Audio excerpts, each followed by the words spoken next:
Welcome to the Studio Business Accelerator podcast. I'm Evan Wedsworth. And I'm Mago Lauritsen. And we're here today to talk about feeling overwhelmed and getting burnt out. And we're super excited. We have a special guest with us, Sheri. Sheri's a member of our team here, and we thought she'd be great to bring on. Mago, do you want to give a mini introduction before Sheri does a major introduction? Yeah, you bet. So we've known for a very long time that all progress comes from stepping outside of your comfort zone. And so if we expect as business consultants to help studio owners to progress, we have to ask them to their comfort zone. And so if we expect as business consultants to help studio owners to progress, we have to ask them to do some hard things, and we have to expect them to actually take those steps outside their comfort zone. And it became very, very obvious very, very quickly that having some kind of a coaching, some ability for us to coach people through those difficult things was part of what we needed to implement in our own programs for our clients so that they could get the most out of what we were asking them to do. And Sheri and I go back a number of years now. We actually met working together in another program, and she's has her own entrepreneurial endeavors that she's involved in. She's been involved in the business world for a long time, but she her kind of wheel of genius, her wheelhouse, her zone of genius, I guess I should say, is coaching entrepreneurs through the overwhelm and the stress that invariably comes up when you put yourself in that world. And so maybe Sheri, you can talk a little bit more specifically about what your models are and what your business is and those kind of things. But we're pretty excited to have Sheri on the team for that reason, right? We understand that entrepreneurs, like if you're going to be doing stuff, quote unquote, the right way, in other words, progressing, you're going to have to step outside your comfort zone. And then you're going to have to learn how to manage that stress a little bit as well. So Sheri, take it over for just a second. Yeah. Excited to be here and to be hopping in on the podcast. What a fun addition to all the things we do here at $1 Million Dance Studio. So I'm Sheri Moise. I have been in the business world, as Mago said, pretty much all my life. Spent 25 plus years in sales and marketing in the corporate world, and have always had a passion for helping other people, and knew that as I got older that at some time I really working for others and work for myself and really make a difference and connect people to their heart. So my business is Heart Mind Mentoring and Training, and it's really all about supporting business owners, entrepreneurs to thrive in their business endeavors. And that means not just creating a thriving business where you're really profitable, but also where you're really nourished and supported. And I've been trained in quite a few different modalities, including heart math. And so I got the science background of how it works when we are trying to, as Mago says, push ourselves to that next level outside of our comfort zone. And one of my gifts is being able to help people to implement really simple and practical tools into their daily life so that they can really be nourished and supported, build that muscle of resilience. And I think, part of this, and I'm sure we'll get to this, part of the problem too is that I don't know that there's a lot of people out there that believe that is possible. And so we'll be relying on Sheri to share a few anecdotes and, of course, techniques today, but share a few anecdotes about some changes that some of our own clients that we've been working with have been able to make of this as they've been going through those shifts. And the other thing, I want to mention a couple of other things really quickly about Sheri, just to kind of complete some of the story a little bit. You guys owned a restaurant for a very long time. Yes, we did. And like, if you this may be an entire topic for another podcast. But like, if you're looking for business models that are more stressful than running studios, running a restaurant's probably like top of the list, right? Top of the list. I'm not sure if I have respect or disdain for people who open and go into that business, because that's a tough business. And so Sheri comes with some experience here and some personal experience that I think is really, really great as well. And then the other thing too is that you do teach adult fitness classes in a studio and that kind of stuff, and so you kind of understand the environment and have been involved in that a long time. And so I think that's another kind of valuable piece of the puzzle here. The other thing that I just want to comment that we are, like Evan and I are pretty keenly aware of the fact that we bring a fairly, I don't know what the best euphemism is for this, but a fairly masculine energy to this industry, right? Like we're super masculine. Yeah. Just overpoweringly masculine, yes. Many people tell me that every day. So we have this very, data-driven approach, and we're all about, hey, no excuses, man. Let's just look at the data and make decisions and those kind of things. And that's kind of the way, like that's part of the heuristic that Evan and I look at the world through. And so having people like Sheri and Nicole and these other folks on the team that bring a little bit more of the universe juice to the reality that we're trying to create here for studio owners, I think is a pretty powerful thing as well. So that's probably enough of an introduction for Sheri. But Sheri, can you kind of, one of the things that we wanted to cover on the episode today was to talk a little bit about what it is, because you interact, I guess one other thing is important to say, that Sheri hosts for our clients a group call every single week, and has techniques that she teaches and listens to the problems that people are dealing with outside of just, hey, I have this business problem. I have this, personal thing. I'm worried about this. I'm afraid of this, those kind of things they're bringing there, and handles that with our clients every single week. Sheri, can you share with us just kind of, some of the things that you're hearing lately from people who are showing up to those calls, our own clients that are showing up to those calls, and what life seems to be like? Sheri, can you share with us just kind of, some of the things that you're hearing lately from people who are showing up to those calls, our own clients that are showing up to those calls, and what life seems to be like before they're able to implement some of these techniques and kind of get those things under control? We talk about the before state a little bit. Can you take it over and do a little bit of that? Yeah, absolutely. And that's really one of my favorite parts of being involved in this this journey with the entrepreneurs that come through our program, the studio owners, because I get to see the before and after.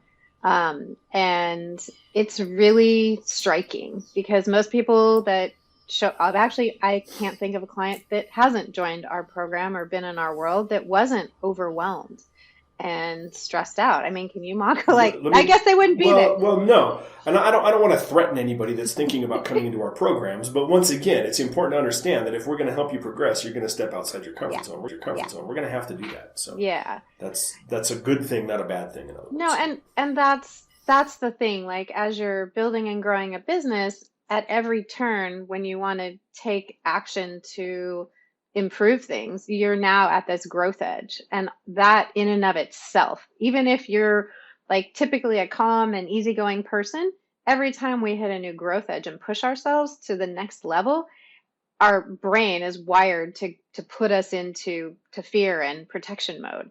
So it is just ingrained in the entrepreneurial journey. That is a thing. So if you don't have tools to manage that, it can really be a major issue. And that's what I see so often is that, or all the time, people come in and they're exhausted and they're overwhelmed. They have been doing all the things, and I do air quotes around that all the time. They're doing all the things and they're no effect in their life and their business, which is, can really keep them from, they've got this vision, this desire to show up in the world and make a difference, right? You're not just a dance studio owner because you want to watch kids dance, or whatever kind of studio you own. You're there because you want to change lives. Like, as Mago always says, I'm not just, what do you say about your business, Mago? I'm not just... Yeah, we don't run dance studios. We run leadership training facilities. Right. We just happen to use dance as like the sugar that helps the medicine go down. You know what I'm saying? Exactly. Yeah. Higher level messaging. We refer to it as our higher level messaging. Yep. So, no, I don't know anybody that steps into entrepreneurship, especially working with kids and teens, and without some heart behind it, like some desire to make a difference. So it makes it even more stressful and overwhelming when you've got all these kids you're working with, you've got parents. So it makes it even more stressful and overwhelming when you've got all these kids you're working with, you've got parents, you've got a business to run, and it's just like this stack of house of cards. And so, I'll see people who come in. We had one studio, and and I bet there's a few people listening that'll relate to this story. You know, it was the studio full of drama mamas, right? And there was so much drama with the parents. And anytime she tried to make a change that she knew would make difference in the studio and make things run easier, she got a ton of pushback. And so she was in this stuck between a rock and a hard place, because what do I do? You know, how do I shift the energy? How do I take care of these parents and not lose families? But I know that I can't continue to run my business this way because it's not working. And that's a hard place to be in when it was really sad to see like where she came in. But you know, those are the kinds of people that once they get their arms around what's possible, they can, and you know, make those shifts and move that business forward and not be led by the drama mamas. They can lead on their own. Yeah, leadership is a huge thing for us.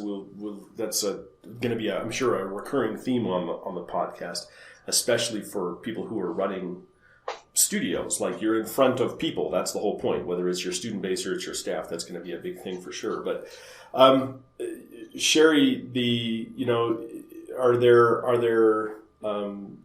are you seeing trends right now? I mean, at the time of this recording, we're just kind of coming out of COVID. And so I don't imagine that there's a lot of people that are, feeling particularly settled because COVID was a super. So I don't imagine that there's a lot of people that are, feeling particularly settled because COVID was a super helpful thing for them or anything like that. Any other sort of things you're seeing or trends that you want to kind of bring up that you're seeing that people are having to deal with or suffering from, or that are preventing them from accomplishing what they maybe could if they were not dealing with those things? Yeah, I mean, COVID took all of us, on this roller coaster ride where we might have been in our comfort zone, even if things weren't working really well. We were doing our thing and we had blinders on maybe, but COVID was like, rip off the blinders and take off the Band-Aid, and guess what? Any of your, issues that were hiding under the surface are going to show up. So I've been really seeing, as people who've come in who've realized that like their business was relying on, referrals, and referrals don't happen so well. Word of mouth isn't work when we're not hanging out with each other, and for sure. And so it's stressful for, people, maybe they've run a studio for decades, yet now they don't know how to market. They have to really build their studio from ground up, and they're just lost. And they're feeling like, I put in all these years and all this time and all this energy, and I got to basically start over. And, and I honor those that have said, I'm going to do this and I'm going to get the help I need to do that. But that's been a big theme of, now I know what I don't know, but all the frustration and stress that's led up to that has them worn out. I mean, people are just worn out, I think, is the big thing. And that's one of the things that I really try to, through the sessions I lead, help people to gain our tools so that doesn't happen again in the future. That seem to come up on the calls that I do with our clients, is that, my hope going into COVID at the beginning was that it would be an opportunity. We could tell from the very beginning that this was going to be a stressful thing, and that there were going to be some, shifts and changes we were going to have to make, and we weren't sure how long we were going to make those shifts and changes. Nobody was. And I was hoping that it would be this period where we would all learn to show everybody an extra measure of grace. And that's not mostly what happened. It seemed like there were a lot of people out there that it's sort of inspired to complain and whine and, why can't I have this and that and the other a little more than we normally see, which is kind of a big problem in the world anyway. But we saw a lot of that. And so, is that going to shift back and get easier? I don't know. Now that the world is kind of opening back up again and going back to something like business as usual. But it is something that I did see, that it just seemed like there were just more people whining and complaining. And I have to say, I can't blame them. I had just hoped that it had been this opportunity to show an extra measure of grace rather than rather than move in the opposite direction. And we did see them. And the other thing I would say too is that a lot of this too was, I mean, I don't mean to accuse all of humanity of reacting the wrong way, but what I think happened was the people that were already negatively vocal became even more vocal. And a lot of times it's hard as an entrepreneur to know who you should be listening to. Is this a legitimate complaint, or is this just a loud person who is histrionic or insane, right? And should I be listening to that, or not? And almost always the answer is not. A lot of times the answer is not. So Yeah, that's, I think, a lot of what wore people out is it was this constant change. Now, change is, here's the deal with change, right? Statistically speaking, like 30% of people will just go with the flow and they're like, okay. Statistically speaking, like 30% of people will just go with the flow and they're like, okay, great, change, I'm good. 30% of the people are going to fight it. They are going to dig their heels in and say, heck no, not happening. And then you got 30% of the people are going to sit in the middle and go, I'm going to wait and see. So all the time you're dealing with 2/3 of the population that are not just going to jump right in. So I think that's really what, and if we don't understand how people approach change and we can't approach it with them, then we're you know we're working from the other end trying to mop things up and convince people. And so I think people coming in are just worn out from that, like, all the changes and all the things that they had to do differently. It's a lot of work. And that's the big thing I see. One of a studios who came, who's joined us, who's joined us, over the past few months, it was just so stuck in the doing of all these things that had to change. I had to get on Zoom, I had to do this, I had to do that, and lost sight of herself and her business, and was just actually literally got herself sick, physically, from the exhaustion and the overwhelm. And that's what, I'm super passionate about helping people to avoid, is all that dis-ease can really take a toll on your being. I've been there, done that. 9 years in the restaurant business, my adrenals took a toll. My joke used to be, well, if it weren't for the employees and the customers, it would be a great business. That's right. But that wasn't the case. So, I think, go ahead. You take over, then I got another problem. You have some kind of disease, but the symptoms of the disease prevent you from taking the medicine that you would need, and then the disease gets worse, where you're feeling really burnt out and overwhelmed with owning a studio. What would help with that is if you could rediscover what it is you like about owning a studio, if you could see the positive effects you're having, or you could go take a class from somebody else maybe, or watch your instructors teach, something that would be a little bit rewarding. But because you're so overwhelmed and burnt out, you're like, God, the last thing I want to do is think about my studio or be around my students or talk to my instructors. And then so it gets this weird cycle where everything gets a little bit worse as the spiral goes. And yeah, it's not easy to interrupt that. I've had a lot of friends who've quit some stuff that they loved specifically because they just get stuck in that spiral and can't push themselves out. So we're hoping that down the road, towards the end of the podcast, Sheri will help us. Towards the end of the podcast, Sheri will help us with that a little bit. Mago, solve all those problems. Yeah, exactly. Just solve. Oh, I was just going to say, that's the thing I hear a lot, is people are like, I don't want to stop loving what I do. Like, and I'm at this point of, do I even want to keep doing this? Like, want to keep running this business? Because I went into it here, this way, like with all this, piss and vinegar and excitement and joy. And now it's wore me out. But I want to get back to loving it. I want to get back to if some people love being on the dance floor, right? And they don't love the admin stuff. And some people want off the dance floor, and so how do you set your business up so that, again, you're nourished and supported? And, often, in fact, there was a comment the other day from one of our clients, right, who was like, should I take on more classes? And people love being on the dance floor, right? And they don't love the admin stuff. And some people want off the dance floor, and so how do you set your business up so that, again, you're nourished and supported? And, often, in fact, there was a comment the other day from one of our clients, right, who was like, should I take on more classes in the short term or just leave the schedule as is? And we're all like, don't take on more classes. Like, why would you wear yourself out? Because you want to just enroll people in, like, you want to open up classes that you can't fill yet. But we do these things, we should ourselves to death. Yeah. Yeah. I think I was brought up in an environment, I would imagine most people who grew up in, I grew up mostly in the United States and have spent most of my adult life in the United States. And there's this culture here. I'd imagine it's very similar. And, create a job out of what you love to do. You'll never work a day in your life. And how much you like just those kinds of sayings. I'm sure everybody's heard that kind of thing, right?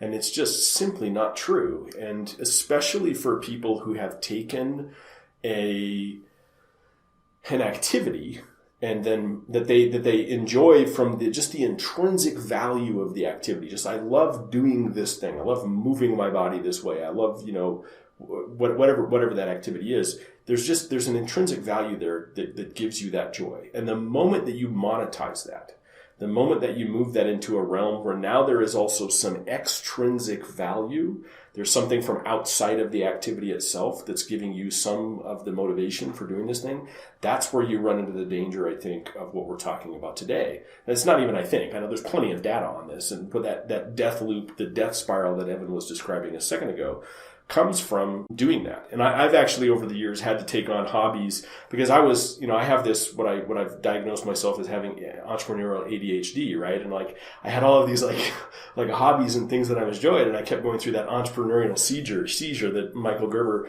describes. And he says, you wake up one morning like, wait a minute, I could do this for a living, and so I have all of these little businesses involved around all of my hobbies and the things I love. I literally one of the things I had to do was take on some hobbies that it was illegal to monetize, because, so that's why I train falcons and stuff like that. It's illegal for me to, monetize that. And because I had to force myself into that place where I can get back to going through the burnout by focusing on the intrinsic value of the thing itself. I don't think very many people go into opening a dance studio with eyes wide enough open that they realize all of the other stressors that are going to come along with that. And part of what's so horrible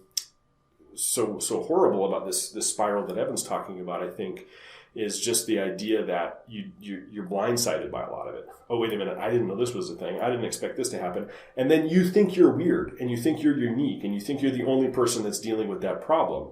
And that's what's so valuable about what Sheri does for us, is that you get on a call with other people that are dealing with the same thing, or they're dealing with something you're going to deal with 6 months from now.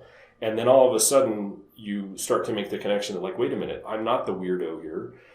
Other people are dealing with very similar feelings. Maybe they have some things that I can learn from and implement, and we can fix those things, right? Yeah, every call, every time. And, people are like, oh, I feel that way, or I've been there, or just, because, and that's the thing they say, entrepreneurial journey, being, a solopreneur, or I've been there, or just, because, and that's the thing they say, entrepreneurial journey, being, a solopreneur, however you've set your business up, is one of the loneliest jobs in the world. We assume we need to be alone, we have to do it all on our own. And typically people who go into entrepreneurship are highly, skilled at doing and, and getting through things, and they're action takers. However, that can turn around and bite you in the butt, right? Because you are not getting the support that you need, internal, external, and then entrepreneurs have the highest rate of burnout of any occupation. And most entrepreneurial, what's the word? 5 out of something fail within the first 5 years. The failure rate is super high. But I hear you. We have people, we have plenty of new studios or budding studios, come in, and they're all And I love when we get brand new studios because we can save them from so much of that heartache, that you see people who are in year 2, 3, or 4 who are like, oh my God, I wish I had found you guys in the beginning. Yeah. You know, Sheri, we were right before we started recording here, we were chatting a little bit, and I was sharing an experience that happened on my call this week, my group call that I do with our clients. And there was somebody who was doing a very, very good job of selling your call, right? And they were like, oh no, you guys, you need to show up to Sheri's call on Tuesday because this is, you know, and doing that kind of thing. And I think like there's a tendency for people to neglect this and to not be, you know, making this a priority as they are also making this, and to not be, you know, making this a priority as they are also making these shifts. But let's make that shift for a second though. Is like this is really the direction we want to go. Is, you know, what does it look like? Can you share some experiences of some of the, you know, maybe our own clients that you've worked with or other clients in your own business that you've worked with that have kind of pushed through this and seen some results? And, you know, what's realistic? What kind of results can they expect? And what does that look like? Can we describe what that looks like once the studio owners are able to sort of solve some of these issues we're talking about? Can you share a little bit of that? Yeah, absolutely.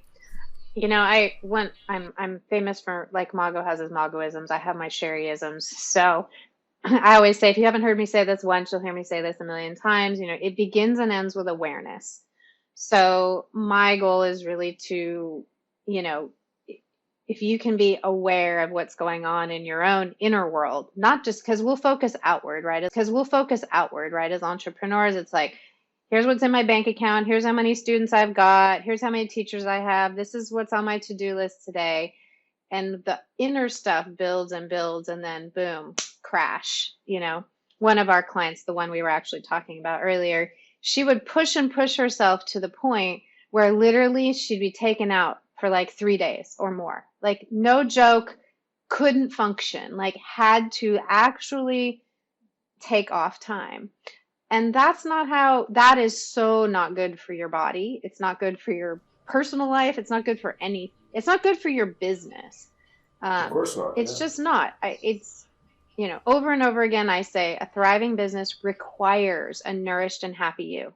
Like, if you don't have that, if you're not nourishing yourself physically, mentally, emotionally, you know, your business will not thrive. I've watched physically, mentally, emotionally, you know, your business will not thrive. I've watched entrepreneurs, you know, who have big businesses, you know, doing multi-million dollars, crash and burn and quit, walk away from it. Why? Because they were no longer happy. They were exhausted and overwhelmed. And I don't want to see that happen. So that's why I'm so passionate about getting tools, like practical, simple things you can do day in, day out to keep that from happening. And one of the biggest things I see is, you know, thinking we've got to do all these things, right? One of our clients, my favorite story, she would get up every day at 4 a.m. and her to-do list was like, I don't know, 4 pages long. Not joking. And we have this thing, creating momentum. I want to be making a difference. I want to be in service, like whatever that is, fill in the blank, but drop the busy. Like if you can do one thing is try to replace that verb. Like, what are you? Happy, fulfilled, making a difference? Stop being busy, people. Like, that's what's causing the trouble. Yeah, there was a guy who taught organizational behavior in the business department here at the university that's right outside the window behind me here, and he used to say all the time, he'd ask people, how are you doing? And they would respond and he'd say, oh, well, you probably deserve that. You know, that was like his response, which I thought was like, no matter what they said, that's like how he responded to them. Yeah. And so, how are you doing? Oh, I'm busy. Oh, yeah. Well, you probably deserve that. Good for you. You know, that's great. Yeah. You know, that's what you're bragging about. Cool. You're probably living your life in a way where that's what you get out of it. So, well, and the thing was, she was not creating, and this was like, initially it was like a couple months into COVID. So it was, you know, May or so I remember these calls. so clearly of last year. And she, she was just exhausted. Like you could just bags under her eyes, the whole 9 yards. And she's committed, but she's barely hanging on. She's barely got enough money in her bank account. She's like, how am I going to make this happen? And I'm like, okay, time out. And I teach something called the empowered to-do list. And we do it there's a two-step process, but the first thing I want people to grab onto is, how do you want to be showing up in the world? I talk about doing in your beingness. What is it? How do you want to be? Like, I have a photo on my wall here that reminds me, like, I want to do things joyfully. I want to have fun. I want to feel connected. Like, and if that's not happening in your business, then what heart? Like, she made it, like, she was one of those people that you give her a lesson and she's going to like do it. She's the teacher's pet, right? Which was great because it served her so well that within a couple weeks of implementing this, all of a sudden she was like, she got on a call and she was like, oh my God, things are flowing. I just got a PPP loan. Money came from here. Like, things were happening in her world that, because she was so locked down, head down in a to-do list, her energy and her attention wasn't available, seeing the other things in her world that could come along. And I literally get people, I'm like, your to-do list should be on a Post-it note. Like 3 things. And honestly, and I call it the power of one. What's the one thing you can do today to move the meter in your business? If you just do that, then you're golden. And then we talk about ways to release, but it changed everything for her. I think, make it. And especially at that time. And by the fall, during the height of COVID, she had tripled her enrollment. Oh yeah. And that has everything that would not have happened if she hadn't changed the way she was showing up day in and day out and approaching her business. Sheri, we haven't recorded a lot of episodes of this podcast yet at this point, but there seems to be a couple of things that are showing up sort of in one form or another on all of them.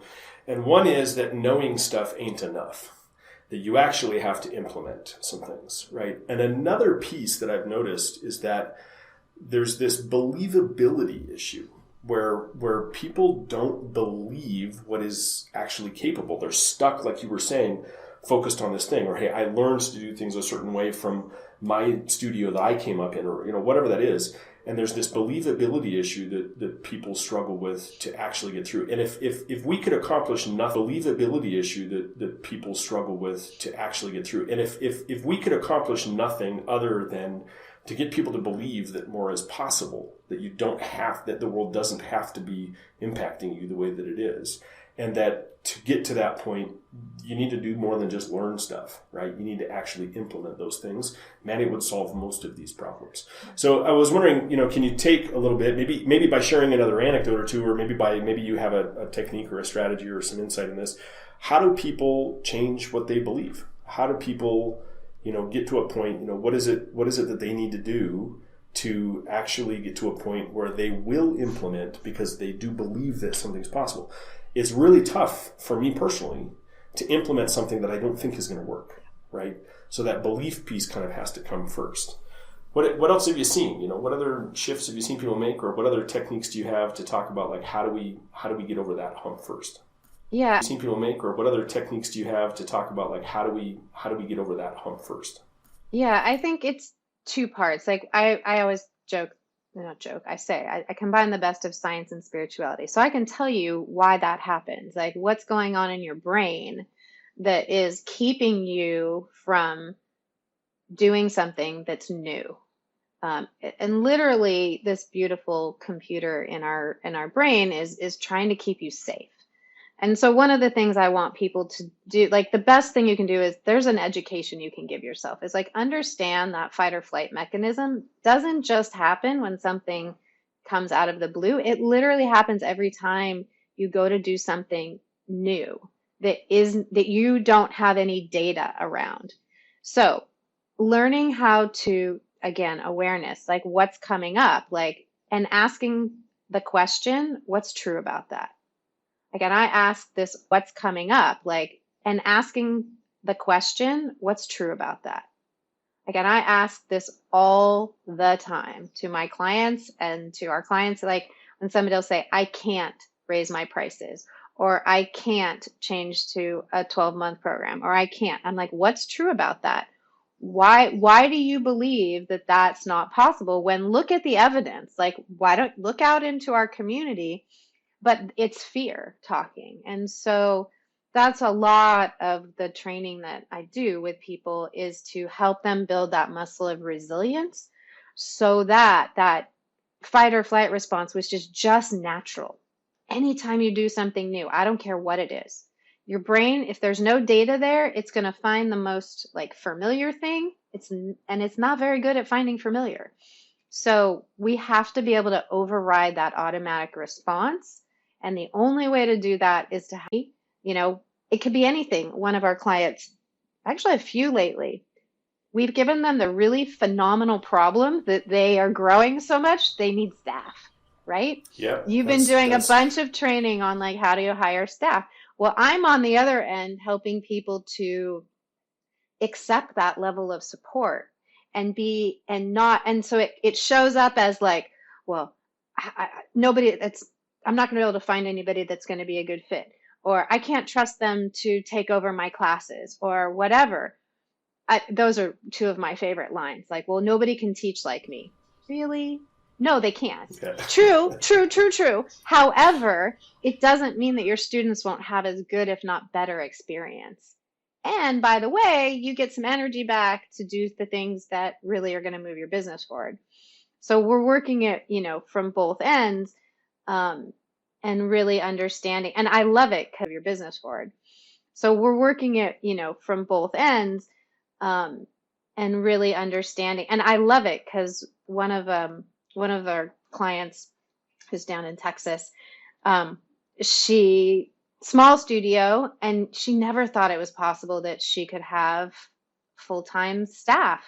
And she came on with us during COVID, right? She tripled her enrollment in 90, 120 days. And now she's like, but we worked on like, what do you want to feel like? Like, what do you want this, what kind of person do you want? Like, what are your non-negotiables? Like, and she is so excited, so lit up now about something that she was so afraid of, which makes no logical sense, right? But this is how our brain works, right? So yeah, that's a great transition to point out that what you were afraid of now is like this enrolled 75 paid intros, a different client, but $30 intros in the last 3. Oh yes, no, I know who you're talking about. No, yes, that's exactly right. It is a different client, but very similar situation. The client you're talking about now she did hire a new staff member for this particular thing.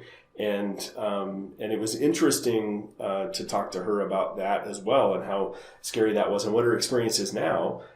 She just this last week had that person teaching a class, and she was able to enroll 4 students over the last week because the other person was teaching her class that would have sneaked out the door and she'd have missed him or whatever in the enrollment conference. Yeah. So, that's absolutely. And that's really, that's really the fun thing when you're change. Getting that support that you need and you're getting out of being busy and overwhelmed.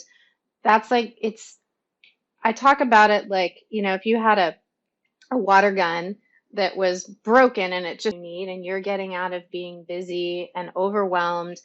That's like, I talk about it like, if you had a water gun that was broken and it just spraying water, or you get a hose, right? And you've got the spray on versus the stream. If your energy is spraying everywhere, you're just kind of maybe making some progress. And, it's great to be lucky rather than good. I mean, we all need a little luck in our lives, but what if you had your stream directed towards a thing and all the other pieces were supported, and you knew that even if you took your eye off this, it was okay. That directed stream is going to accomplish so much more, and by the way, support you and your own energy. Because what's the freaking point of having a business if you're exhausted, you never go on vacation, there's no money in the bank for retirement, like never go on vacation, there's no money in the bank for retirement. Like, these are the things that people come into us with. Like, are you that studio when's the last time you took a vacation? What can you even think about retiring? Because were you able to put any money away? Those things like stress people out more than the day-to-day running of the business, oftentimes. I don't want to talk about this, but I do just want to point out that you and I thought we were talking about different clients, or thought we were talking about the same client, and we're talking about different clients because these problems are so ubiquitous. And just to riff off of the thing you just said there, we, in the last month, have one client who, for the first time, took 3 days off and was bragging about that, and another one who just left the country for 3 weeks.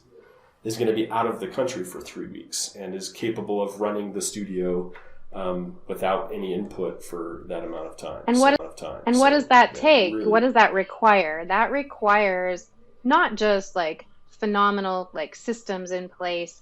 It also requires you, like as a business owner, to have this level of trust and belief in your employees, in your business, and what you've created, that you can walk away, not physically be there, and know that everything's okay, so that you can go and enjoy yourself. Yeah. And I think that even in this industry in particular, as you're running a dance studio and like nobody got into this industry because they weren't looking for some kind of lifestyle enhancement. Sure, there's a monetary thing to it as well, but nobody goes, hey, I love this art form, I'm going to go teach it to the world, without the intent being that has an impact not just on their income, but that the intent is that has an impact on their quality of life as well. And then too many people get into it and find out that the opposite is true. Yeah. And live with too much regret as a part of that. Yeah. Yeah. Sure. I think if I could, one of the things that I really want people to understand is that you are the most precious resource in your business. Like your number one resource is you. Like, and you have a finite amount of time, a finite amount of energy. And if you're not taking care, like you wouldn't just let your dance floors go to crap, right? Because your students couldn't dance on them. You wouldn't let the bathrooms get grossed out. You wouldn't let your building look like crap. But you will forget that you need that same level of attention and care. And when people start to and as an entrepreneur, your number one resource that you have available is your time and your energy. And so really, like, if use of that resource, what is the best use of your time? What is the best use of your energy? And are you replenishing that resource? You don't drive your car, run out of gas, and then think you can just keep running it. That doesn't work that way. But that's what people do as entrepreneurs. They run out of gas, and then they're toast. And they can't get the car moving again, and they want to give up. And my passion is making sure that you don't give up, that you have the tools you need to do the work in the world that you want to do, because it's the ripple effect. You're not just teaching kids how to dance, you're changing lives, you're changing families. And that's why Mago does this. That's why we all do this, is because we want people out doing their work in the world. Yeah, Evan and I talk about this quite a bit, that one of our priorities for doing this podcast is that we want organizations. We believe in them. We believe in their mission. We believe in their value. And we would like to see them have more influence in their communities. Yeah, agreed. And the only way an entrepreneur who's running one can do that is if they have the time and the energy to show up that way. If they're stuck head down in a to-do list that they're buried in, that's not happening. That energy doesn't get to flow out the way it can. Evan, you had anything you want to add to that, or should we transition to, okay, great, so what do we do about it?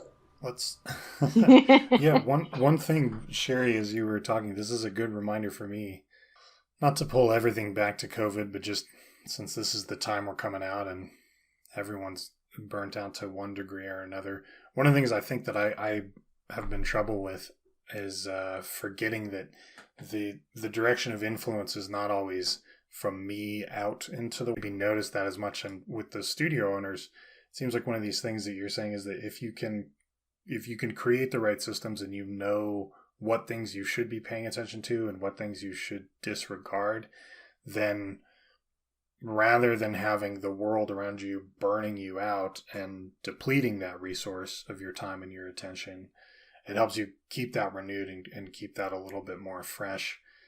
For me at least, that's a profound thought, that you could arrange the world around you in such a way that it's helpful and it doesn't hinder you and constantly require correction and attention. That was one of Stephen Covey's things, right? Was that there are urgent things and there are important things.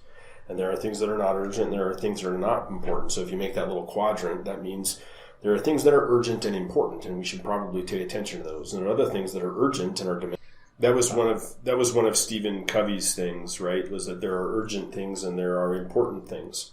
And there are things that are not urgent and there are things that are not important. So if you make that little quadrant, that means there are things that are urgent and important, and we should probably pay attention to those. And there are other things that are urgent and are demanding our attention. That cell phone is ringing. I'm getting a text message. Somebody contacted me on Facebook.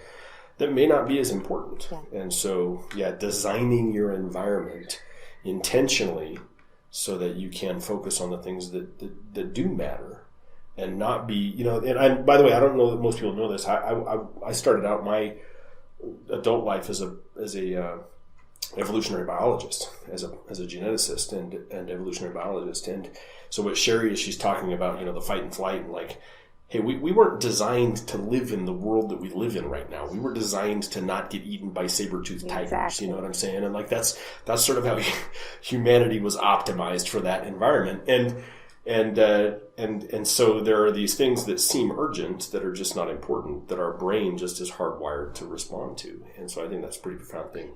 Evan, go ahead. On the other side of that too, talking about the design of the human being, I think it's important to remember that we're also designed to work collectively and to imagine, to be very good at imagining things together, thinking of an abstract goal, and then we're paying attention to. And that's part of why what Sheri's talking about here is that rejection and parents complaining about things is so traumatic to us sometimes. Even if it might not be real and might not be true. And we might logically and rationally recognize that what this person is saying or criticizing us of is not real. It doesn't matter, because the way that we are built and the way that we are optimized is to shun rejection as much as we possibly can. Because the way that we're built is so that, if we get rejected, we either starve to death or get eaten by the saber-toothed tiger, right? And so there's a very, very big consequence historically for human beings to not be rejected by people. It's a different world that we live in today, and we have to recognize that. The different, and we could get into the science of the brain and the limbic brain and why it's still, it still functions it has not progressed as we have progressed. And so therefore it's very reactionary. So that's one of the things, is learning the power of the pause. That's one of the things, is learning the power of the pause. And the client we were talking about earlier, who was singing the praises of my calls, she could have probably, you tap her with a feather and she'd have fallen over when she came into the program. I mean, everything was like, she was so fragile. It was almost like, you wanted to put her in some bubble wrap, because she was so fragile, but so committed. Like, it was not, and that's what we see. Like, there's this level of desire and commitment to do this thing, but how do I do it? And I may have to walk away from it. And she was at that point. But I knew that she had like really embodied these tools when she told a couple of stories, but I'll tell one in particular. She had a parent pre-COVID who it was a blended family situation, what have you, or divorced family. And he was just pre-COVID it was a blended family situation, what have you, or divorced family. And he was just on fire, and a very large man. And she is not a very big woman. Like, I don't know how tall she is, 5'2", and he was like 6'4", and he came in guns, not true guns, but just like energetically, like guns blazing, and towering over her, in her face, pointing his finger at her and just lighting her up. And she stood her ground. She took a breath and she looked at him and she said, I hear you. I but I am not going to respond to this right here and right now. I will take what you said under consideration and I'll get back to you in 24 hours. And she shut him down, and he didn't know what to say. And he just, because her energy was like it, whereas before, had she been so anxious, that teacher's energy, I used to tell my wait staff, do not come to work if you're in a bad mood, if you've had a really rough day. Like, I don't want you on the floor, because there's an energy we carry. So when we can, like, she was embodying those tools. Like, she had built her muscle of resilience so that when he showed up, she could stand her ground. Now, was she shaken? Sure. But she didn't fight or flight, and it didn't go into this, and she also set a new tone in her studio. Do you think anybody did that ever again? I don't think so. Yeah, setting that culture. Yeah. Culture eats strategy for breakfast. It's so important to. And she especially has said that since she's learned these tools, she has no more drama mamas in her studio. They don't even come to take trials. Like, her energy is attracting a whole different culture. So, Sheri, the power of the pause. There's two other pieces. One is, creating, there's what I call an empowered to-do list. So really, pretty simple steps. Brain dump all the things you think you need to do, and then put it through these filters: delete, delegate, and defer. Delete tends to be the hardest one for people, but I love seeing one, because I'll have people take a picture of their list the first time they do this. Like, really, you have to ask yourself that question: is this really important? If it is important, is it a now thing? So put that on the defer list. And then, can you delegate? I loved watching a client of mine the other day. She has 3 kids, her husband, all these things, her work, and she delegated some things off to her husband. I was like, yes, good job. But what can you delete? What can you delegate? Is it a now thing? So put that on the defer list. And then, can you delegate? I loved watching a client of mine the other day. She has 3 kids, her husband, all these things, her work, and she delegated some things off to her husband. I was like, yes, good job. But what can you delete? What can you delegate? What can you defer? Now take that list and go, what are the 3 things I can focus on today that are going to move the meter? And then that means you got to know where you're headed and what's important. And when you do that, then pick one, power of one. And that gets you focused. That changes everything. And like I said, it doesn't mean you get through those things and you don't go and grab something else off the list.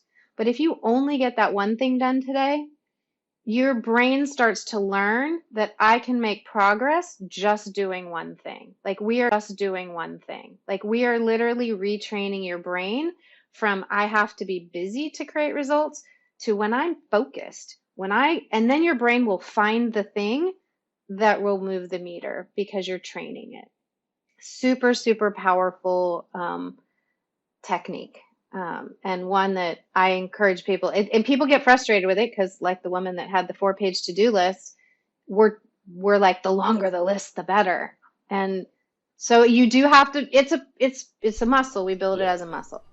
And the last thing I would say, the third thing, and this is a bigger conversation and something that I've always kind of known, but really, really embracing in all parts of my business, and bringing in some new trainings here as well around this idea of owning your uniqueness and standing in your value.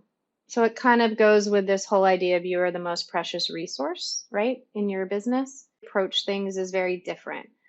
My flow of when I need downtime, what fills me up is different than Evan's, or Mago's. So really understanding yourself, which we're back to the very first thing I think I said at the beginning, it begins and ends with awareness. What do you need to fill your cup? And understanding how you're wired and designed. And there's a lot of ways to do that. I use a lot of different external factors with clients, like what's your astrology, what's your Enneagram. Like, we can look at external things that talk about your human design, how you're designed.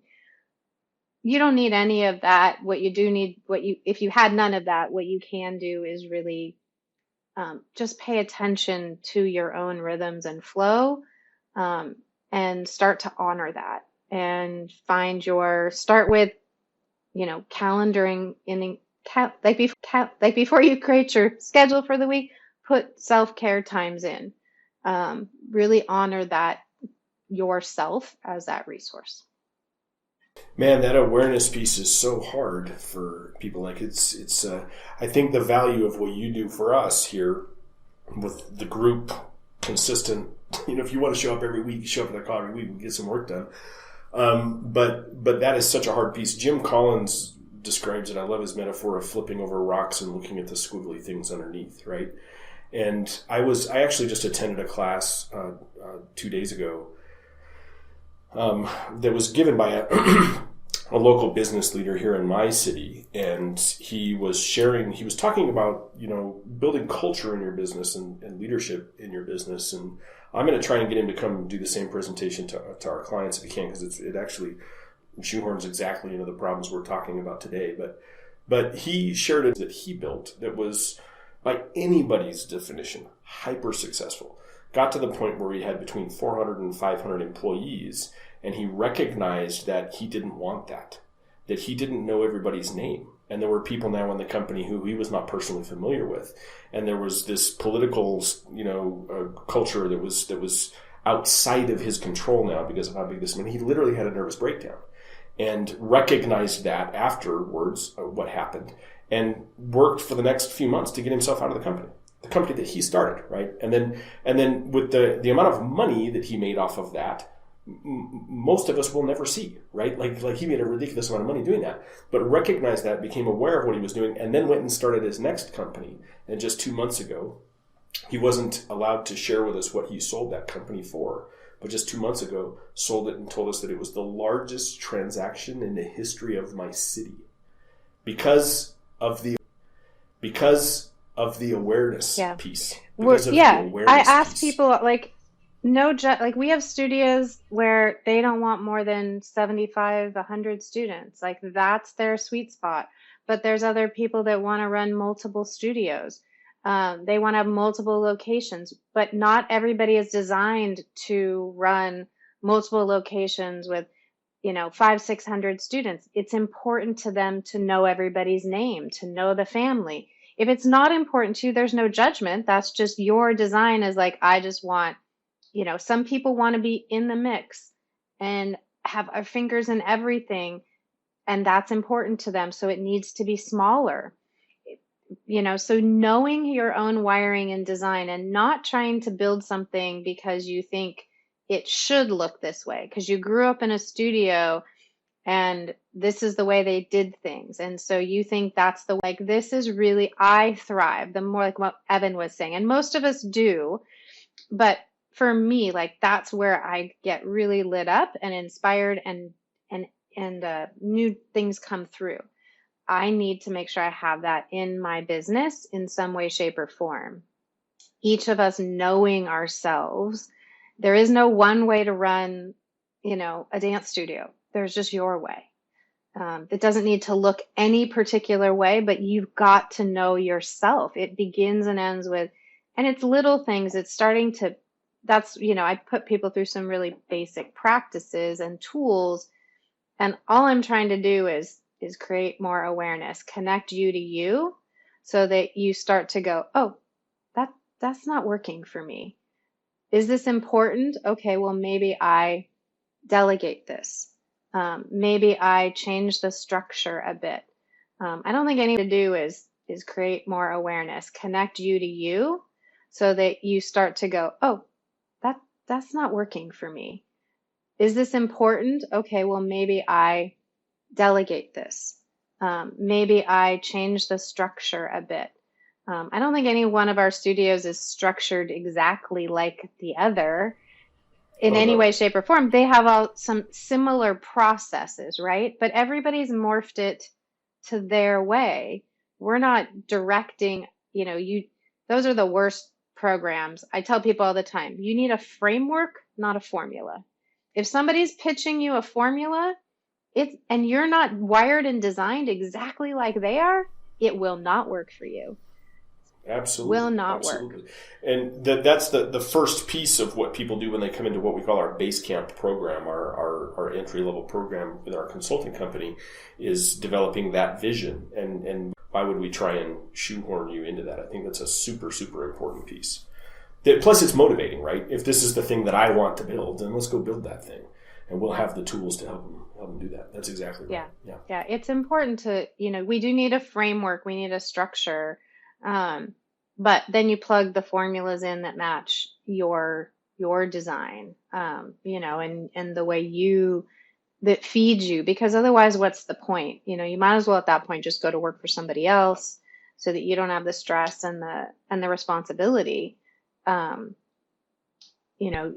told, we had someone coming in who they were about to sign a lease, or they were looking at a studio, and the overhead was going to be like $7,500 a month. And I said, how much do you have in the bank? If you make $0, from day one, like, how long can you last? And they were like 3 months. And how long can you last? And they were like 3 months.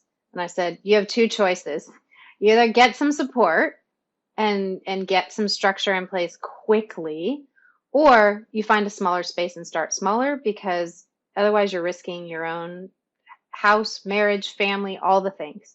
Like, there's just no, but they had this vision, right? And they got that, if they were going to, this is where they wanted to go. But you've got to have, which is great, but have the things in place. And I think they may be the ones you're talking about who are on that trajectory, Our 100 students in 100 days. I was like, you got to have 100 students in 100 days or you're going to be out of cash. So you better hurry up. Yeah. Which we have plenty of people do. Totally. Lots of people do that. So absolutely reasonable. Yeah. All right. I think that's a good place to wrap up. Sheri, they didn't. I know I did. So I really appreciate it. Thanks. And yeah, I just want to put another plug in for Sheri, man. I love this, the way that we have this team structured. Like, I promise you that part of my job is to push you outside of your comfort zone. If I'm not doing that, I'm not accomplishing what you are hiring our team to do, right? So that's part of what I do and part of what some of the other folks on the staff do. But we understand what that does. And so that's why we were so excited to be able to bring Sheri on the team a couple years ago to help people to navigate that piece, because we recognize that is a reality of what we're doing. So just wanted to put an extra plug in there for Sheri.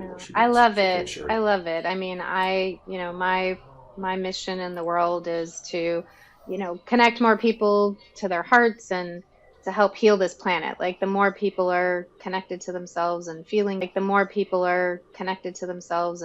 good and doing good things in the world, the more that, this world that we live in becomes a better place. And studio owners, people in the arts, it's such an important piece, and kids are really near and dear to my heart.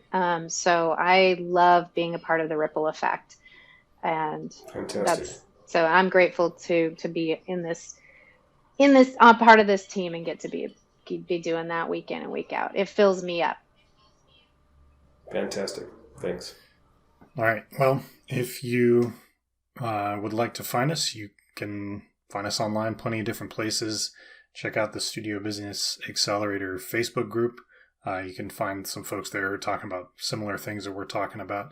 If you'd like to try and apply to work with us directly, maybe get a community that can help you with the particular flavor of burnout that you're going through, you can find us at Millions. Thank you.